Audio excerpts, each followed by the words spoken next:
देहरादून से ही अगली बड़ी खबर आपको बता देते हैं, जहां डीएस ने डीएम को निर्देश दिए हैं। विकास कार्यों की रफ्तार बढ़ाने के लिए निर्देशित किया गया है। इसी के साथ आपको बता दें, मोटर मार्गों के भूमि अधिग्रहण में देरी को लेकर भी यहां पर विषय उठाया गया है और माना जा सकता है कि विकास को रफ्तार देने में किसी भी काम में लेट लतीफी देरी ना हो, इस बाबत भी अधिकारी विशेष तौर पर ध्यान रख रहे हैं। सोनू हमारे साथ बने हुए हैं, उनसे और भी हम जानकारी ले लेते हैं। सोनू, डीएस ने डीएम को निर्देश दिए कि काम को तेजी से किया जाए, विकास कार्यों में रफ्तार बढ़ाई जाए। देखिए, जब मुख्यमंत्री दिल्ली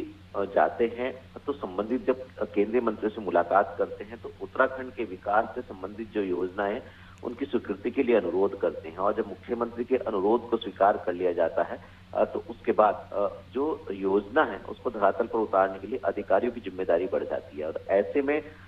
जो सभी जिलों के जिलाधिकारी हैं, जब उनके स्तर से जो कार्य किए जा रहे हैं उनकी रफ्तार धीमी सामने आती है तो निश्चित तौर पर शासन के जो उच्च अधिकारी हैं, सचिव स्तर के अधिकारी, जब वो बैठकें करते हैं, समीक्षा करते हैं या प्रगति रिपोर्ट लेते हैं तो उस वक्त तस्वीर साफ होती है। और ऐसे ही वाकया जो है वो लोक निर्माण विभाग में सामने आया। जब लोक निर्माण विभाग के सचिव ने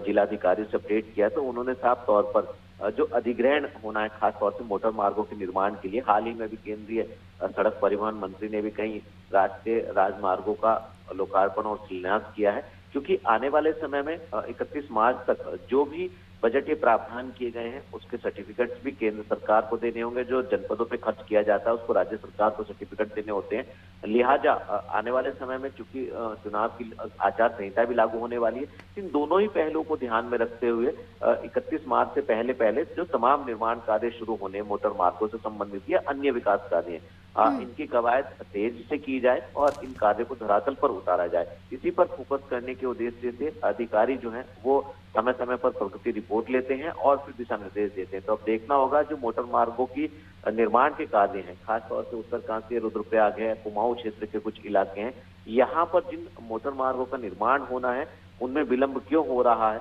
जो भूमि अधिग्रहण का कार्य है या जो धनराशि आवंटित की जानी मुआवजे की, उसमें विलंब क्यों हो रहा है, इस पर फोकस किया जा रहा है। और आने वाले समय में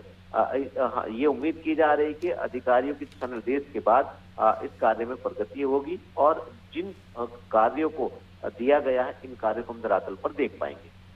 बिल्कुल, यानी ये आंकलन किया जा सकता है, ये आपसे और इसको क्लियर कर दीजिए कि जो भी विकास कार्य अभी शुरू हो जाएंगे उसका लोकसभा की आचार संहिता लगने के बाद उसमें कोई स्टॉपेज नहीं आएगा, वो यथावत चलते रहेंगे।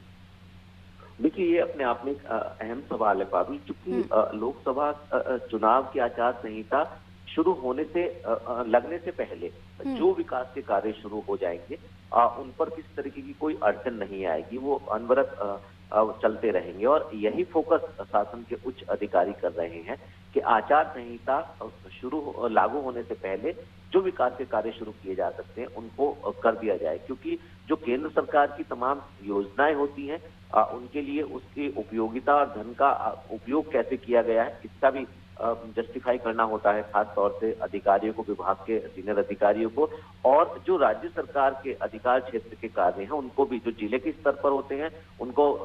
स्टेट स्तर के मुख्यालयों को ये सर्टिफाइड करना होता है कि किस मद में इतना बजट का प्रावधान किया गया था और इतना खर्च कर लिया गया है। तो एक तो 31 मार्च के लिहाज से भी और दूसरा चुनाव के लिहाज से भी इसी को ध्यान में रखते हुए अधिकारियों को दिशा निर्देश दिए गए हैं। जो आचार संहिता जब तक लागू होगी उससे पहले जो भी कार्य शुरू निर्माण के हो जाएंगे वो अनवरत इस दौरान भी जारी रहेंगे। बिल्कुल, अब आने वाले समय में किस तरीके से रफ्तार आती है विकास कार्यों में, ये तो समय के साथ ही पता चलेगा, लेकिन कोशिश अधिकारियों की यही कि